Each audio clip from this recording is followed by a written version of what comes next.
Hello, and a very warm welcome to the Sussex Daily News Channel version 2. This morning, we give you a piece of breaking news from New Idea magazine. Meghan's dirty conspiracy to reach out to Brad Pitt is revealed. Even before she became a household name thanks to her royal connections, the Duchess of Sussex's greatest dream was hooking up with Brad Pitt for her career or otherwise. As a struggling bit-part actress scoring roles on Lifetime movies and as a briefcase girl on Deal or No Deal, mixing with the A-list was a pipe dream for Meghan and her fellow wannabe stars, who were pounding the pavements in Hollywood in the mid-2000s. A source says, back then, they would all talk about what it would be like to star along the likes of Brad Pitt or George Clooney, and of course, everyone had crushes on them. At the time, Brad was divorcing Jennifer Aniston, and even though Angelina Jolie was on the scene, Meghan outwardly confessed she'd like to be the next Mrs. Pitt. Now, in a reversal of fortunes beyond even Meghan's wildest dreams when she was in her early 20s, the now 38-year-old is back in Los Angeles with a prince on her arm, and she expects her newfound status to open doors with stars such as Brad. This source also said Meghan has been badgering Brad's people at Plan B Entertainment to set up a meeting for them since the day she and Harry touched back down in Los Angeles. When she has her eye on a prize, she relentlessly pursues it until she gets what she wants. And right now, that's to star in a movie with Brad. She's pestering his assistants constantly and has been begging George Clooney, a mutual friend of both Meghan and Brad's, to set them up for a casual, professional dinner to go over her ideas.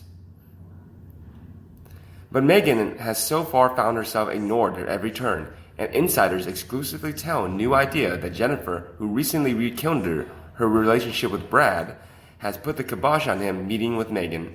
Like everyone, Jen has kept up with the whole saga about Meg marrying into the royal family and promising them everything, only to abandon them, which doesn't look good on anyone, says the source. But for Jen, it's a little more personal. Word gets around in Hollywood and she's heard how Meghan had designs on her husband during an intensely painful part of her life. So she's suspicious of her motives. She is also best friends with jewelry designer Jennifer Meyer, who received a rap on the knuckles from Kensington Palace when she posted on social media that Meghan wore one of her necklaces and was asked to wipe her Instagram of all mentions of Meghan. Jen thought that really stank.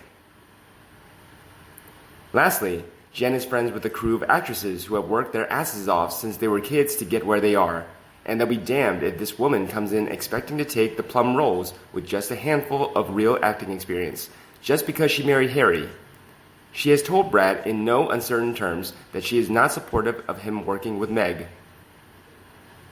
Sadly for Jen, she may not have a choice. Brad is an inherently nice person, so he won't be able to say no to her forever. And Harry, we hardly see him anymore. When he does appear in a video, Harry is not the same. He is a shell of his former self. Meghan changed his looks, the way he dressed, and apparently, per the news, forcefully subjected him to hair treatments for his bald spots. She made him leave the only home and family he has ever known. Unfortunately, for all looks and purposes, Harry is totally henpecked and emasculated. Meanwhile, with pressure mounting on Prince Andrew, a new book exposes how the scandal-prone royal was always on course to shame the monarchy. New Idea's exclusive extract from Prince Andrew, Epstein and the Palace reveal how the Duke of York has been behaving badly and disappointing the Queen and Duke of Edinburgh since childhood. According to recent polls, Andrew is unquestionably the least popular member of the royal family. His appearance on UK TV show Newsnight, in which he defended his friendship with the American pedophile Jeffrey Epstein and failed to express sympathy for the multimillionaire's victims, has led to much mockery and disbelief. Corporate sponsors have deserted him. Charities no longer clamor for his patronage. Even the Queen, Andrew's greatest supporter, bowed to the inevitable. She told him he'd be losing his $450,000 in taxpayer-funded salary and could now only appear in public at family events. After a lifetime of doing whatever he wants, more or less, with impunity, Prince Andrew is out in the cold. The problem with Andrew, a senior Buckingham Palace official said in 2001, is that his mouth engages before his brain does. How, I wondered, does one even begin to reconcile this unsavory character with the much adored Prince Charming of the past? Was he too easily influenced? Or marked by some trauma? Or were the seeds of his misfortune there all along? As I embarked on my research for my new biography of the 60-year-old prince, it soon became clear that he'd been radically different from his siblings as a child. From the beginning, the palace staff found him a handful. His nanny, Mabel Anderson, called him Baby Grumpling because of his temper tantrums and obstinacy. And Andrew's alternative nickname was the Young Imp, as he was always getting up to mischief, such as removing all the valves from Mabel's radio or tying the sentry's shoelaces together. In contrast to Charles and Anne, who'd been born before their mother became the queen, he had 7 nurseries and 4 palaces, endless sumptuous treats, and far more of his mother's attention. Prince Philip, too, delighted in this boisterous young son, who seemed far more like him than the self-conscious and complicated Charles. Somehow, Andrew was always forgiven, even when he sprinkled itching powder in his mother's bed or climbed onto the roof of Buckingham Palace to turn the TV aerial so that the Queen wouldn't be able to watch the racing at Sandown Park. After that last prank, however, even his fond mother had to admit he has not always been a little ray of sunshine about the home. At 8, Andrew was sent to Heatherton, a prep school in Ascot, where he gained a reputation as a bit of a bully or a natural boss. According to Philip, the Heatherton staff, it must be said, were not sorry to see him leave. Next, Andrew was sent to board at Gordonston, in the north of Scotland, where he signally failed to shine either academically or at the sport. Nor was he popular. Fellow pupils described him as a boastful and big-headed. They also dubbed him the Sniggerer, because he kept telling blue jokes and then laughing so hard, according to one boy, that you couldn't understand the punchline. At 16, Andrew went to Canada with his parents for the 1976 Montreal Olympics. 6 foot of sex appeal was how one Canadian newspaper described him, and he was duly bombarded with requests for dates. Flying back to Canada a year later, he was greeted at the airport by young girls screaming, "We want Andy!" In truth, few teenagers could have avoided such adulation going to their heads.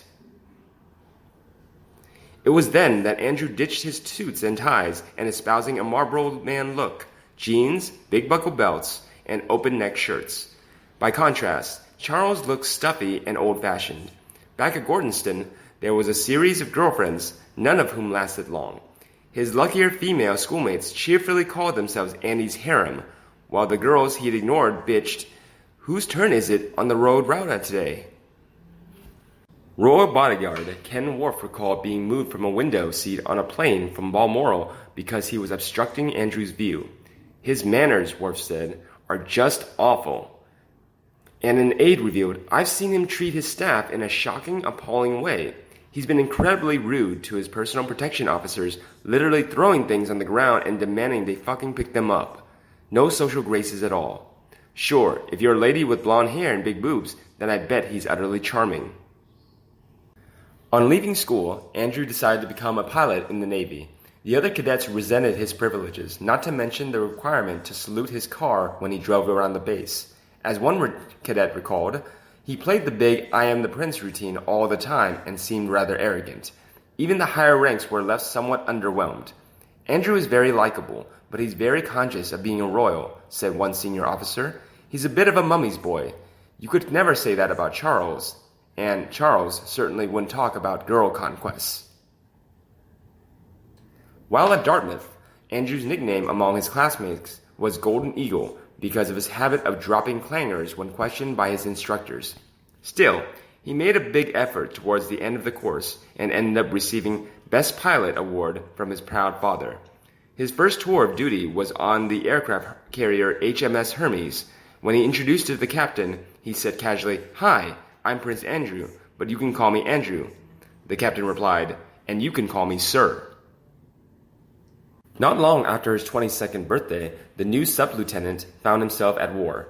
On April 2nd, 1982, Argentina had invaded the Falklands, and Andrew's ship, the HMS Invincible, was one of the first to set sail for the South Atlantic. Like his fellow servicemen, Andrew had executed his military duties with dedication and honor. On his return, the palace helped push Andrew center stage as a hero. He gave interviews about his experiences as a decoy and spoke to his fear while under attack. If he failed to mention the other personnel who had helped rescue the sole survivor of the downed helicopter, well, nobody really noticed. Suddenly, the bar against which the warrior prince would be judged for the rest of his life had been set very high. My story today has ended. How do you feel about this? Please let me know in the comment section below and we'll talk about it. Remember to like and share my video for everyone who needs it. And subscribe to the Sussex Daily News team to get more news from the royal family. Now, have a nice day and see you in the next videos. Bye!